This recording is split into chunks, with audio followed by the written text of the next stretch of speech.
ter a sua companhia. Muito obrigada. Obrigada pelo carinho de vocês aqui hoje também com a gente. Nessa manhã aqui, ator Nando Rodrigues. Nando tá na dança dos famosos arrasando. A atriz Carla Cristina Cardoso do Zorra. Cantor Israel Novaes, que Israel vai apresentar a música nova daqui a pouquinho aqui no nosso palco. Bom dia também para meus parceiros lá em Renó. Bom dia, Fátima. E aí, gente? E para o nosso poeta Fabrício Carpinejar. Bom dia, Fátima. A gente vai começar o programa com um assunto que eu acho que não afeta aqui o nosso sofá, mas que talvez afete você aí do outro lado da telinha. Que é o seguinte, você tem muita dificuldade de falar em público. A gente imagina que só pessoas que são artistas tenham essa necessidade, mas não, tem pessoas que são tão tímidas que às vezes fazer uma apresentação do trabalho, no ambiente de trabalho, fazer uma apresentação na escola, às vezes pedir uma informação gera uma dificuldade imensa, sofrimento mesmo. Tem uma pesquisa britânica do Sunday Times, que é um jornal, que diz o seguinte: lá as pessoas têm mais medo de falar em público do que medo da morte. Só não é maior o medo de falar em público do que o medo de perder alguma pessoa da família. Quer dizer, muito diferente do que a gente possa imaginar, né? A gente fez uma pergunta aqui para nossa plateia, o pessoal quando foi chegando foi colocando, se as pessoas na hora de falar em público, se a pessoa topa numa boa, se ela encara com dificuldade ou se falar em público, nem pensar. A nossa plateia, o nem pensar, ficou em último lugar. As pessoas, em segundo lugar, topam na boa. Agora, encaro com dificuldade a grande maioria. Vocês são soltinhos mesmo? Nando, você sempre falou com facilidade? Olha, facilidade eu vou te dizer que não. Assim, eu era tímido na época de colégio, mas aí o teatro me ajudou bastante nessa maneira de me expressar, de me colocar. Inclusive, eu super recomendo o teatro pra vida. Acho que qualquer profissão, o teatro agrega muito nessa maneira de se colocar, né? De poder de se expor, né? De se expor, exatamente. Você, Carla, também era? Bom, gente, bom dia, né?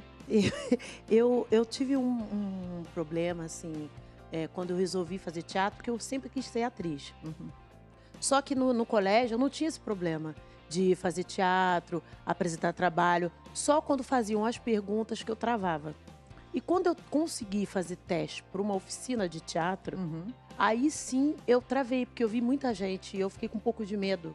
Eu travei. E esse medo me fez ver que eu servia para aquilo, porque o medo me fez as pessoas, todo mundo rir da minha cara, e eu achei que estava tendo alguma coisa errada e eu travei. Deu vontade até de chorar. E depois disso, né, virei uma louca. Tenho uma vergonha de nada. Foi um batismo praticamente ali pra você, né? Dou informação, grito, dou informação sem pedir. Aí já ficou solteiro, mas eu tinha uma imensa dificuldade em apresentar trabalho de escola. Muita dificuldade. Eu não sabia matéria, era só por isso mesmo. Ah, não por timidez, porque você não estudava. Eu não estudava e tinha dificuldade. Não conseguia apresentar, perfeitamente. Travava, era impressionante. Agora, me diga uma coisa, você tinha algum tipo de timidez? Não. Olha, eu acho que as pessoas confundem a timidez com o nervosismo. O nervosismo é normal. E as pessoas confundem isso, acham assim, poxa, eu tô nervoso, eu tenho timidez. Nada a ver. Eu descobri que o nervosismo meu, ele era proativo. Eu meio que no momento eu anestesiava, não via nada, mas eu descobri que eu fazia uma coisa legal. E aí eu me senti na obrigação, porque eu sofri muito bullying. Então eu falei, rapaz, ou eu me defendo, aprendo a falar... Por conta da timidez, o bullying? Não. O bullying normal, né, que todo mundo sofre. Se você não se defende atacando, você, mas de uma forma educada e sutil, você acaba sofrendo. E eu descobri, falei, poxa, eu acho que eu tenho uma facilidade de falar, por mais que eu, por exemplo, nesse momento eu possa estar até um pouco nervoso, mas eu consigo falar, existe uma linha sistemática de raciocínio que não me atrapalha. Olha só. Isso é bom. Muito bom. Eu fui tão tímido que eu vivia colado nos joelhos maternos. O cheiro, eu guardo o cheiro do joelho da mãe, porque eu ficava rodeando a saia. Ela pedia, Fabrício, cumprimenta. E eu ficava rodeando a minha mãe. Em volta dela. A minha mãe foi uma porta giratória. Eu ficava fugindo das pessoas. Olha só. E realmente, eu ainda sou tímido. Só que eu projetei no personagem. O óculos escuro ajuda. Os óculos. Aí é um personagem... Que ajuda. Que ajuda. A gente pediu pro Laí pra rua, ele levou uma especialista em oratória. Isso. E as pessoas saíram bem falando? As pessoas me surpreenderam. Eu achei que eu fosse ter mais dificuldade. Eu levei um púlpito também. Eu acho que o púlpito, em algumas ocasiões, fez algumas pessoas travarem. Mas o resultado foi positivo, eu gostei. Vamos ver. Tem púlpito e microfone. Agora é esperar. Vamos ver quem aparece aqui nas ruas para receber as dicas de uma especialista em oratória. Na última entrevista do meu emprego, tinha mais de 40 pessoas na sala. Aí deu uma travada. Então vou lançar um desafio para você. A gente está com uma especialista, Glória Portela, especialista em oratória.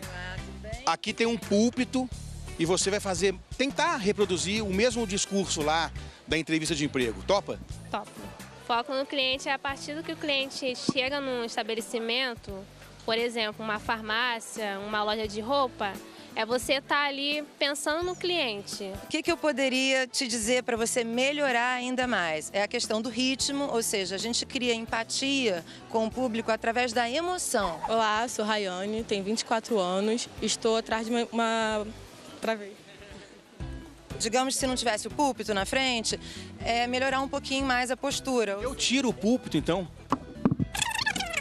Tá sem o púlpito, tá se sentindo melhor? Tô. Olá, sou Rayane, tenho 24 anos, estou em busca de uma oportunidade de emprego e estou na Fátima Bernardes. Você, empregador, que está me vendo, conto com a sua colaboração. Melhorou muito a respiração, né? Vou contratar agora. Quem tem medo de falar em público e quer ajuda? Vamos, gente, a hora é essa. E quando a pessoa fica nervosa, ela dá um branco, dá um certo bloqueio. Nesses momentos de branco que muita gente tem, ou gagueja, fica prolixa e dá branco até no que sabe fazer, eu indicaria fazer a respiração, porque as pessoas acham que falar em público é falar sem pausa. Se você tivesse que falar sobre você para essas pessoas aqui, você teria facilidade, dificuldade? Pode falar. Eu sou uma pessoa pontual e meu defeito é ser assim um pouco perfeccionista.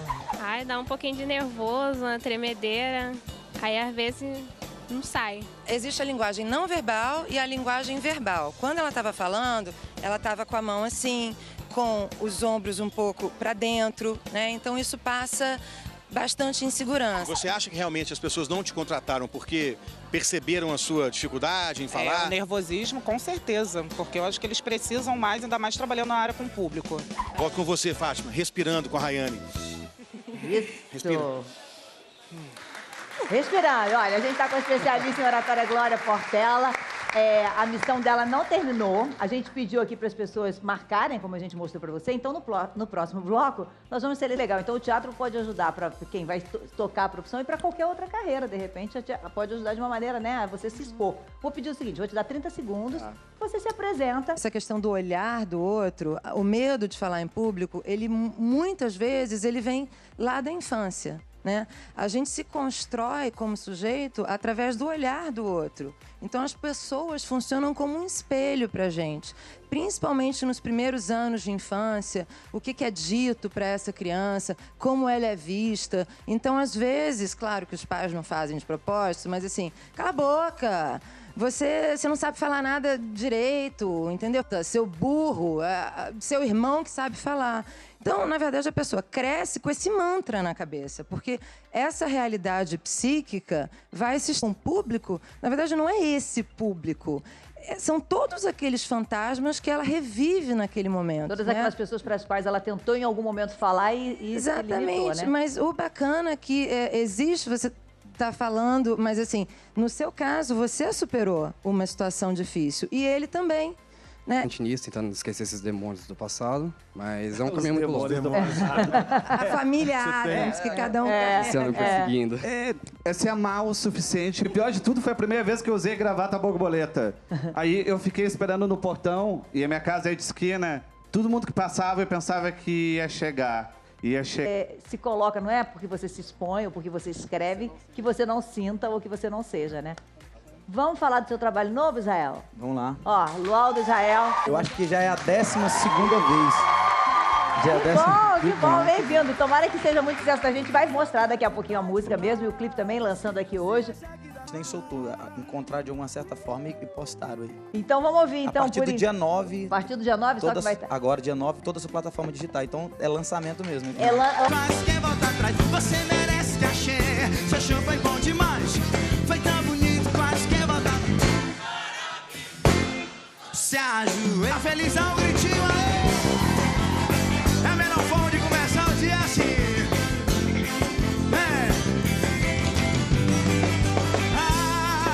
Você é desumana. Depois que dizem quem te ama, se arrepende e quer voltar. Mãozinha pra cima.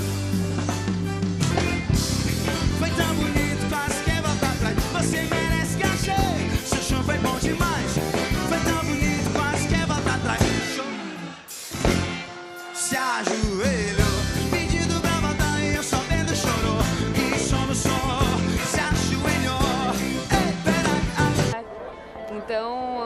você tem 5 minutos, você pode respirar, né? E aí duvido que você tá prestando atenção na sua respiração agora. A primeira coisa que você faz de manhã... Achar que você compete com os outros. E depois você descobre que você perde tanto tempo se preocupando com os outros que deixa de se preocupar consigo. E a nossa competição é vender o meu tempo e não conseguir comprar meu tempo depois. A gente ganha tempo e perde pessoas. Exatamente. Em vez de perder tempo. Fiquei mesmo sem poder caminhar, né? Eu tive o do pescoço, braço, eu tive a ler. Então não foi nem tanto só eu pensar e eu querer, né? Foi uma necessidade. Foi uma necessidade e naquele momento eu estava, né? E você, por exemplo, você enxerga hoje que você deveria ter feito coisas naquele momento que você não fez e de que você se arrepende? E depois vi que realmente não dava mais, eu já estava com 45 anos. Mas eu consegui retornar, porque o meu sonho era estudar na faculdade de moda, no CETICT. Eu não tinha tempo, mas eu passava sempre no trem, que eu trabalhei muito na Zona Sul. E olhava? E olhava e falava, a coluna vai ficar carregando peso como? Para baixo, para cima. Não tem. Aí foi outra trava que teve na minha vida, né? Aí a minha filha também, que é a minha mentora. Parceira. Minha parceira, filha única, que fala, para, porque você não vai aguentar, né? Aí eu sou obrigada. Tempo pra nada faz com que você repense a sua própria vida já desde cedo, ou seja, você já tem uma meta diferente de equilibrar, talvez, obviamente, o trabalho. Mas eu, por enquanto, eu pretendo continuar fazendo bastante coisa para que quando venha essa exaustão, né, que eu já esteja pronta para parar, que eu já consiga diminuir. Hoje em dia, eu danço e eu acho que a melhor hora do meu dia é quando eu consigo parar para dançar. A nossa jornada de trabalho já é uma coisa muito extensa, né? Eu estava falando com o Nando, a atividade física também me ajuda muito a me conectar comigo mesma. Carla, o que te baixa a sua bola? O que você consegue fazer com que você realmente dê uma desacelerada? Em primeiro lugar, eu tenho que fazer uma meta do dia.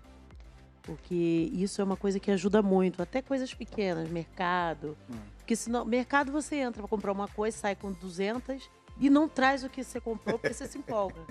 Então, eu faço uma lista, eu tenho uma agenda, me organizo. No dia eu tenho 4 ligações, eu não faço nenhuma porque eu penso em fazer outras coisas. Essa organização tem me ajudado muito, muito. Eu tenho minha irmã não tem vírgula para falar, minha irmã não respira, meu cunhado desistiu de falar com ela. Tá, quando você acabar, você me avisa, Carol. Eu queria interrompê-la, né? A Carolina, ela precisa desse tratamento. Urgente.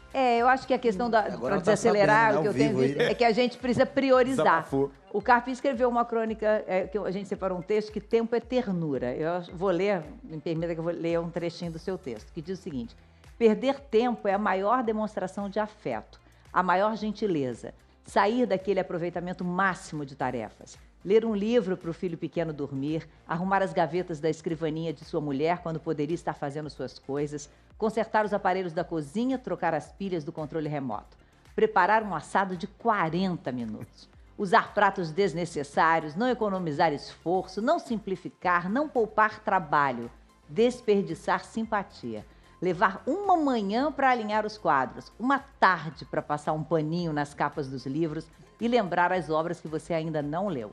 Experimentar roupas antigas e não colocar nenhuma fora. Produzir sentido da absoluta falta de lógica. Tempo é ternura. Lindo, né? Não encarar esse tempo como desperdício, né? A gente está sempre... muito lindo isso, porque a gente consegue imaginar exatamente que a vida seria menos acelerada assim. E não só pensando em si, na vaidade da sobrevivência, não pensando que a gente está se matando pela pressa, mas o quanto que estamos passando em branco na vida dos outros.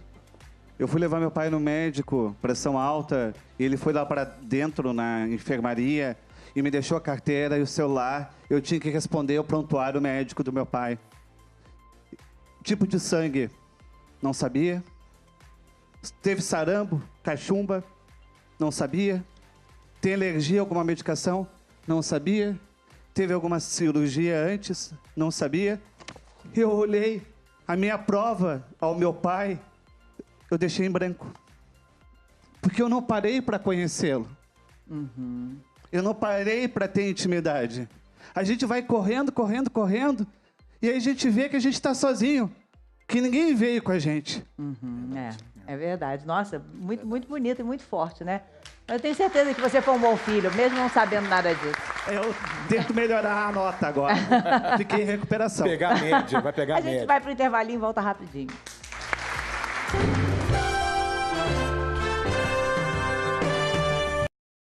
Estamos de volta ao vivo. Carla, você tá no Zorra. Me fala uma coisa, é muito diferente fazer humor numa novela e fazer humor num programa como Zorra? Ah, é muito diferente, maravilhoso, né? Que eu tenho uma experiência de um programa que eu faço na TV a cabo e o Zorra era um sonho. Eu sempre tive vontade de fazer o Zorra. E aí, quando eu recebi o convite, o Márcio, o Mauro, eu fiquei assim, eu fiquei meio nervosa que eu recebi esse convite, eu estava na rua. A Andréia também, que me ligou. É uma família do humor. Entendeu? Você é muito abraçada lá, mas é assim, é rir 24 horas.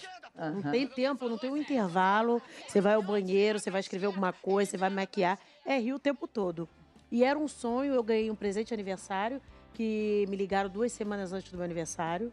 Então eu fiquei muito feliz. E muita gente me falava, você tem que fazer Zorro um dia. Você precisa fazer Zorro. Eu falei assim, eu também acho. Eu também acho. Só faltava convidar. Era só convidar. Pronto, ela tá no Zorra, gente. E eu, Fátima, eu tô muito feliz. Muito feliz. Eu não sei até quando, mas eu tô muito feliz. Eu tô muito feliz de estar no Zorra, porque é difícil a gente realizar sonhos. É verdade. Tô muito feliz. Nando também tá super feliz de estar dançando. Tá dançando muito. Quase que não aceitou, não foi? Quase, Fátima. Por quê? Medo de dançar? Não, na verdade, eu nunca dancei na minha vida. Quando eu recebi o convite, foi muito engraçado, porque eu tava com a minha mãe do lado e eu falei assim... Estão me convidando pra fazer o Dança dos Famosos. A minha mãe olhou pra mim e falou assim, não aceita não, filho. Mamãe sabe como você dança, é melhor não. Mas veio e assim, tá sendo incrível como ser humano, como artista, um exercício diário de superação física. Tô aprendendo a ter coordenação motora, coisa que eu nunca tive na vida. Vamos dançar na música dele lá, vamos botar ele todo mundo. Vamos botar, a gente vai fazer uma roda, você vai dançar no meio. A gente tem que saber o que é notícia nessa manhã, o G1 em 1 minuto.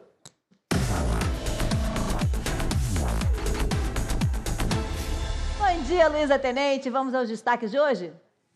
Bom dia, Fátima. Bom dia, pessoal do Encontro. Eu começo falando da situação na Indonésia. Não para de subir o número de mortos por causa do tsunami e do terremoto que atingiram a ilha na última sexta-feira.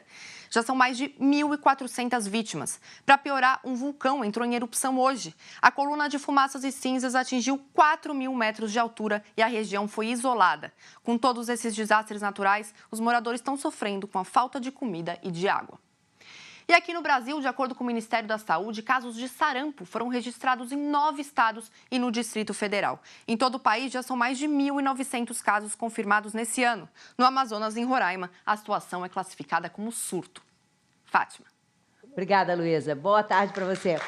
Olha só, nessa quinta-feira a gente vai falar sobre empatia e generosidade. Você vai conhecer a Sônia, uma professora que aos 72 anos dá aulas de português para refugiados que chegaram ao Brasil precisando recomeçar a vida. E mais, você já deve ter ouvido muita gente dizer que é hiperativo, mas como saber se alguém tem mesmo esse transtorno ou se é só um pouco mais bagunceiro ou desfocado que a média? Vão estar com a gente a atriz Regiane Alves, a Maria Carla, de O Tempo Não Para, o humorista Rafael Cortez, música com Guilherme Arantes, logo depois do Bem-Estar.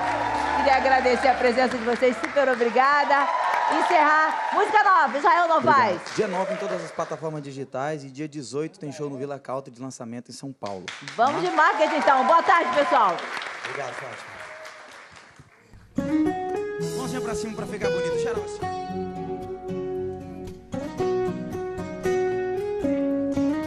Só restou eu sentindo saudade, não tô curtindo essa vibe. Vai bater a falta minha em você, só que cê nem sabe. Terminar comigo é fácil, ficar sem mim é fase. Seu sorriso na sua foto é só marketing. Convenci ninguém, não vem me falar que tá tudo bem. Não tá nada bem,